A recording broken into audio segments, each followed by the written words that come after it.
Bueno, buenas. Vengo a exponer sobre el tema de la termorregulación y el manejo perioperatorio. Mi nombre es Breiner Marín, estudio en la San Martín. Antes de empezar a exponer lo que es este artículo, tenemos que tener claro qué es la termorregulación. Bueno, la termorregulación es la capacidad que tiene un organismo para regular su temperatura a su temperatura normal del cuerpo de una persona, que varía dependiendo de su sexo, su actividad reciente, el consumo de alimentos y líquidos, la hora del día. También en las mujeres, de la fase del ciclo menstrual en la que se encuentra. La temperatura normal, eh, de acuerdo con la American Medical Association, eh, puede oscilar entre los 36,5 y los 37,2 grados centígrados. Esa sería la temperatura normal. Ya sabiendo esto, este, lo que es la fisiología de la termorregulación. La filosofía de la termorregulación en el cuerpo se puede dividir en dos compartimientos. Lo que es calórico, por un lado, el compartimiento central o tejidos profundos que corresponden al cerebro, el cerebro mediastino y órganos digestivos. Y por otro tenemos lo que es el compartimiento periférico o la temperatura cutánea, constituido sobre todo por, constituido sobre todo, eh, constituido sobre todo por los músculos, el esqueleto, principalmente por los miembros, el 45% de la masa corporal total.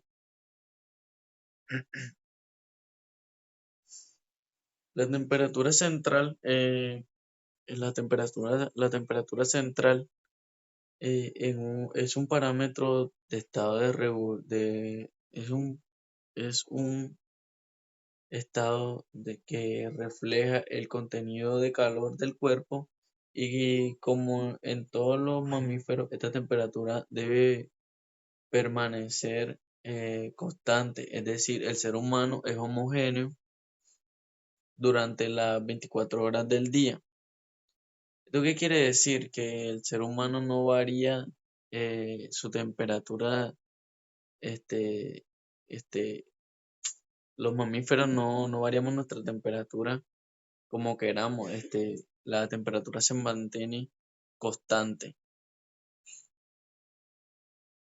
Los grados alrededor que mantenemos los mamíferos de 37 grados centígrados, que es la temperatura óptima que, en función correctamente, todos los sistemas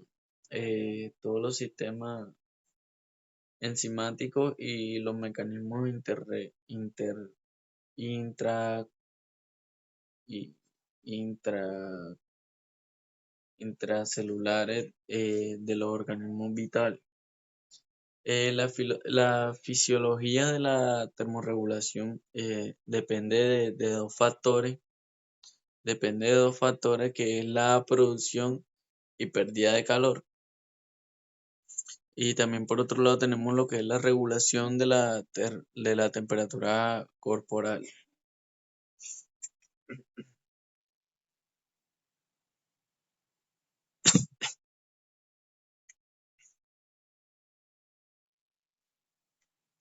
La producción y la pérdida de calor se regula por el equilibrio entre la producción y la producción mayor de la velocidad a la que se pierde. Esta se acumula dentro del cuerpo y aumenta la temperatura corporal de nosotros.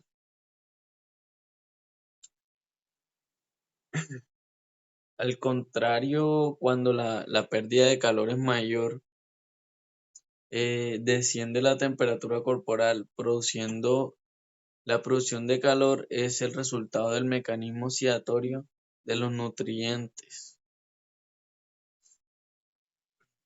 El- la producción y la pérdida del calor tiene distintos métodos físicos por lo que se pierde el calor. Este, desde la piel hacia el entorno. Tenemos lo que es la radiación, la conducción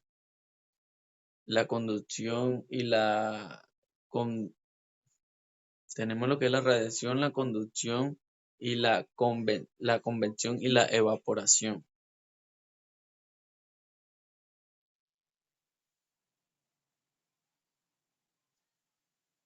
Eh, la, la re-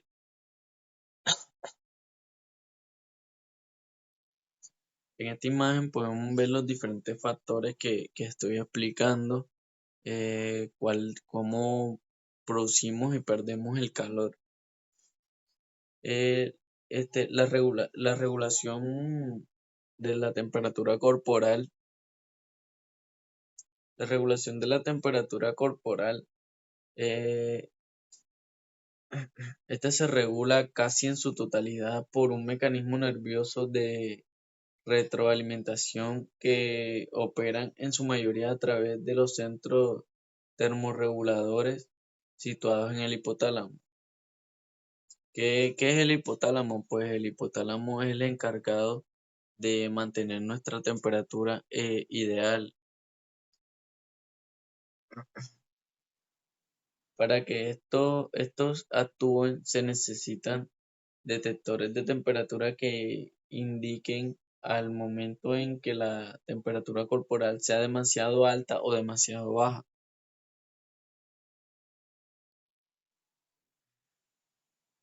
En la zona hipotalámica anterior, eh, preóptica, contiene multitud de neuronas sensibles al calor, hasta un tercio de sus neuronas sensibles al frío. Se piensa que estas neuronas actúan como sensores térmicos que controlan la temperatura corporal.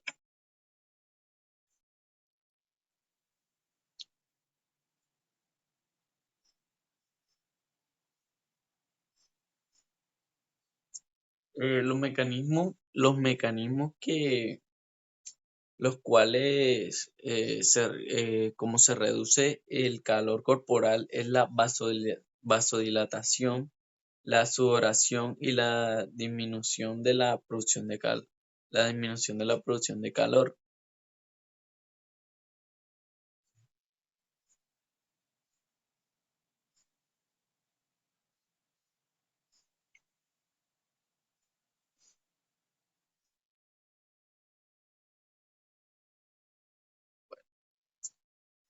Tenemos lo que es la termorregulación durante una anestesia.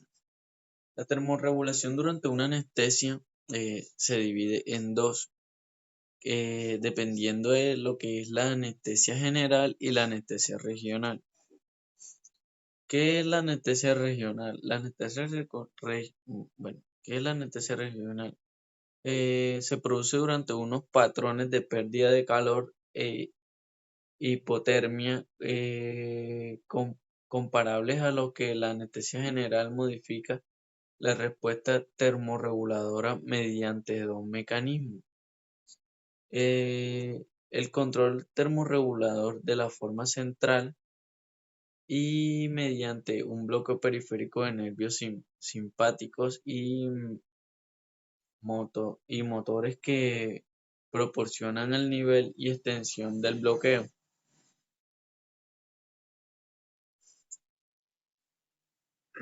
Esta eh,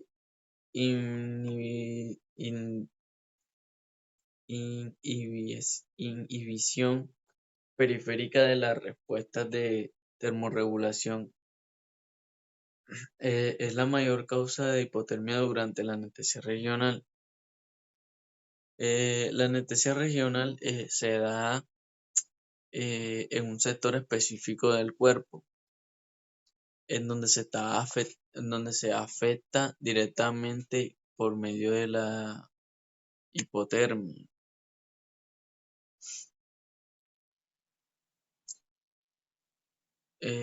En este caso también se ve afectado lo que es también se ve afectado,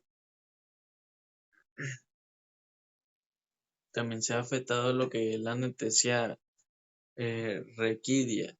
Esta es una alteración del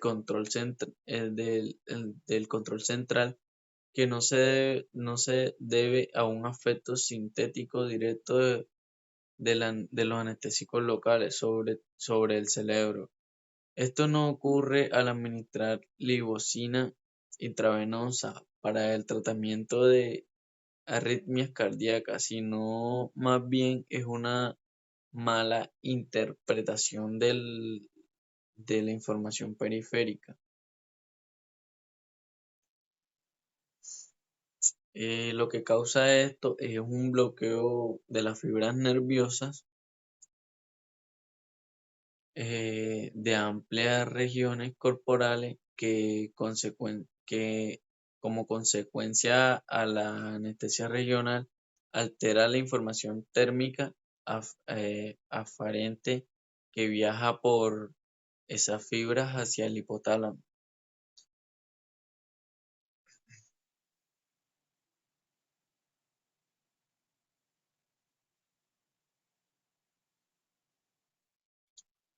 Tenemos lo que es la anestesia general.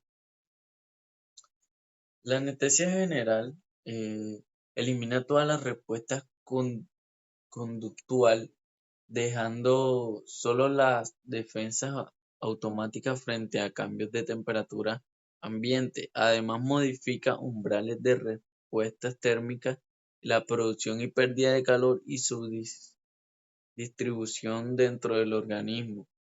Se ha observado que todos los agentes anestésicos utilizados alteran las respuestas termorreguladoras. La anestesia general tiene tres fases. Tenemos una primera fase que es la hipotermia inicial, una segunda fase que es el balance calórico negativos y la última fase que se da en la anestesia general es la estabilización de la temperatura central.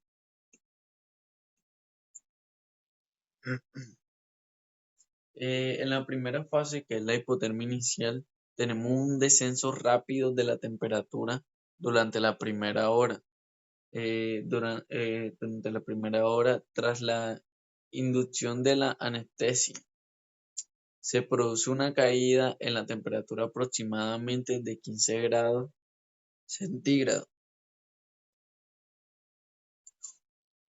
En la segunda fase, que es el balance calórico negativo, existe un descenso más lento de la temperatura central durante las 3 horas siguientes a la inducción de la anestesia. Y en la tercera fase, que es la estabilización de la temperatura central, la temperatura central se estabiliza como consecuencia de un líquido entre la pérdida y la producción de calor, o también como consecuencia de la reparación de la vasodilatación, vasoconstrucción cutánea, que es una respuesta termorreguladora al frío.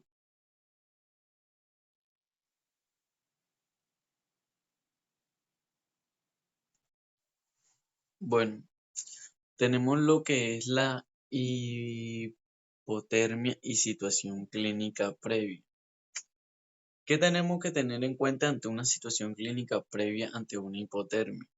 Tenemos que tener en cuenta lo que cuando una persona tiene una edad avanzada, eh, ya que presenta un menor metabolismo basal y mecánico que regulan, que regulan la temperatura.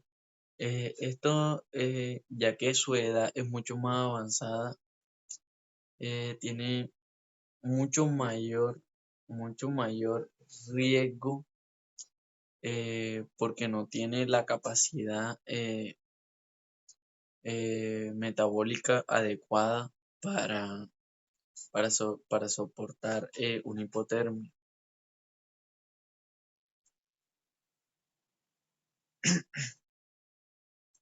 También tenemos que tener en cuenta lo que es la obesidad y la desnutrición.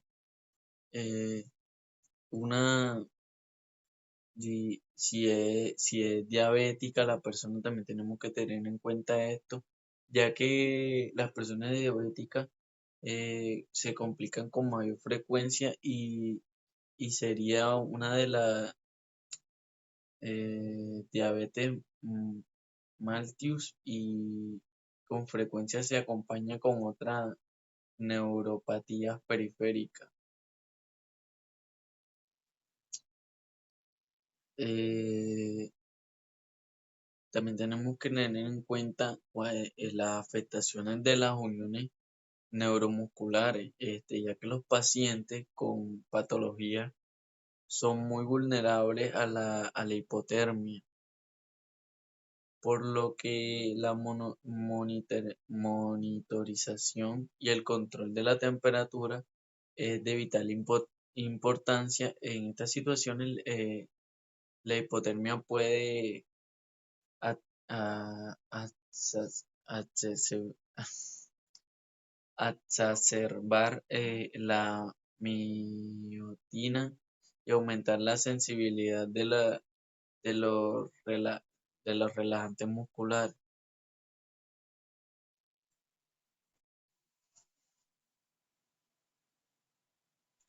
Tenemos lo que son los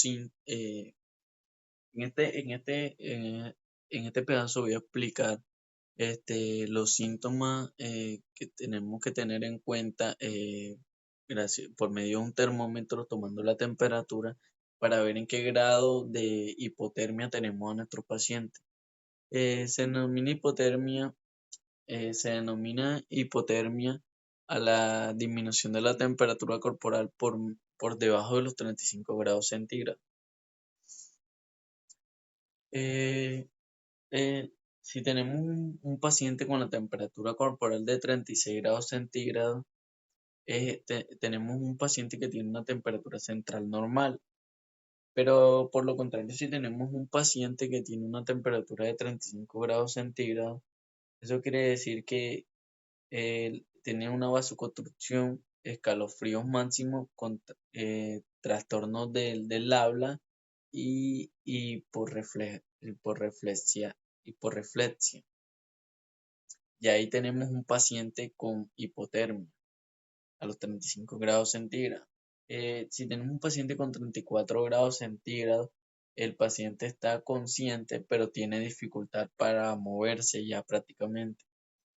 Si tenemos un paciente entre los 33 y 31 grados centígrados, la apnesia retrógrada, la ausencia de escalofríos y la hipotensión y midriasis.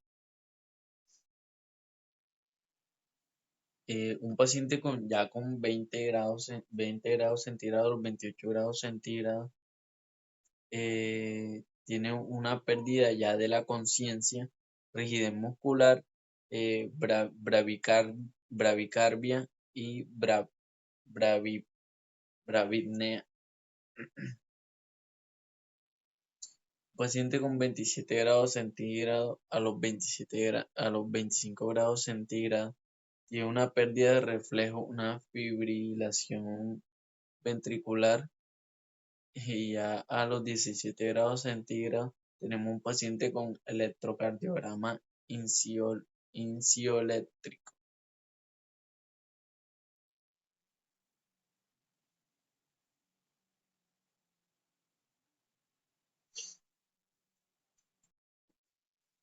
Bueno, tenemos lo que es el manejo intraoperatorio, intraoperatorio de la hipotermia y tenemos lo que es un manejo preparatorio de la hipotermia.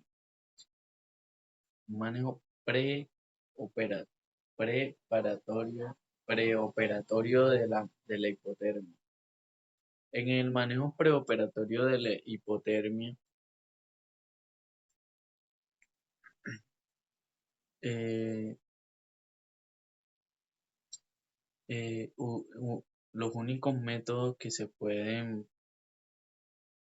prevenir la pérdida de calor por la pérdida de calor por redistribuir entre los compartimientos térmicos corporales con la vasodilatación farmacológica preoperatoria y la disminución de la gradiente de la temperatura central periférico mediante el calentamiento de estos últimos, que estas son además las dos únicas técnicas que han resultado útiles para reducir la hipotermia intraoperatoria en cirugías con duración inferior a 1 hora.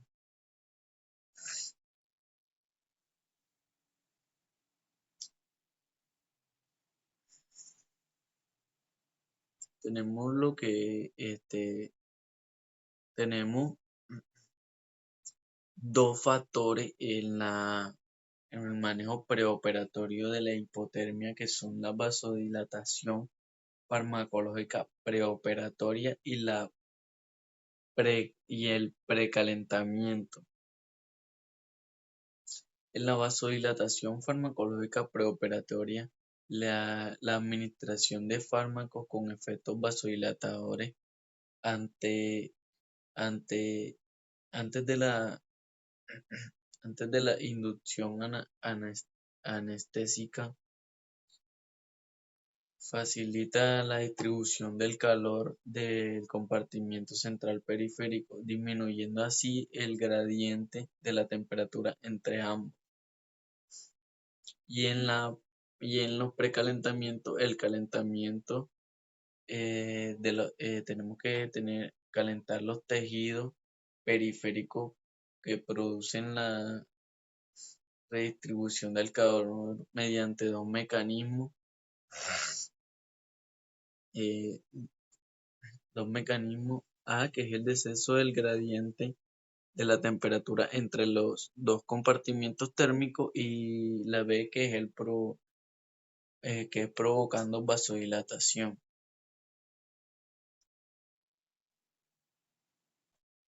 Bueno, y tenemos lo que es el manejo ante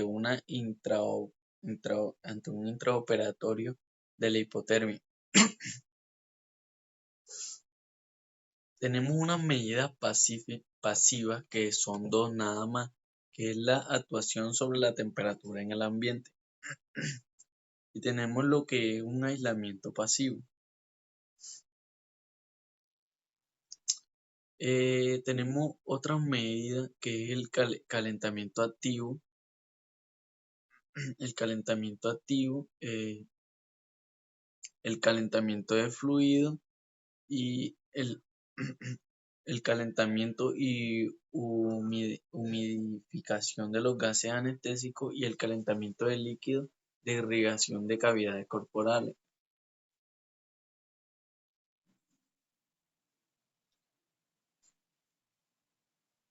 Ante todos estos factores, es necesario monitorizar la temperatura corporal de todos los pacientes, pero especialmente en aquellos que han estado hipotérmicos durante la cirugía.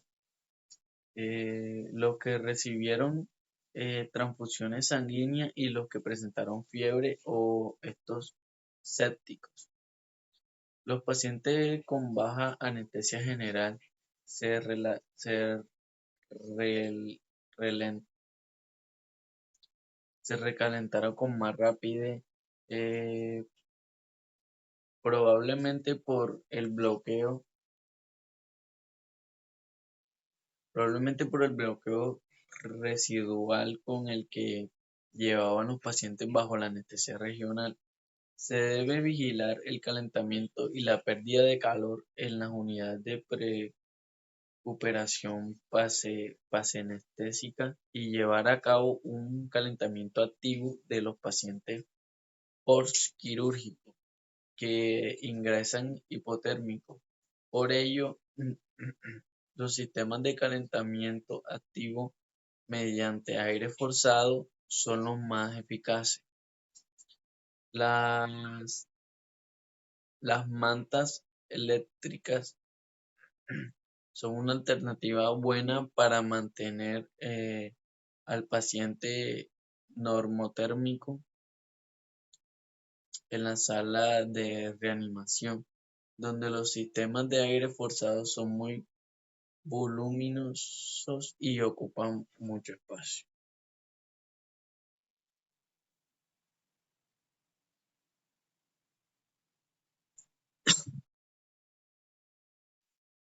Bueno, muchas gracias, profesor y personas que vean este video. Muchas gracias por su atención.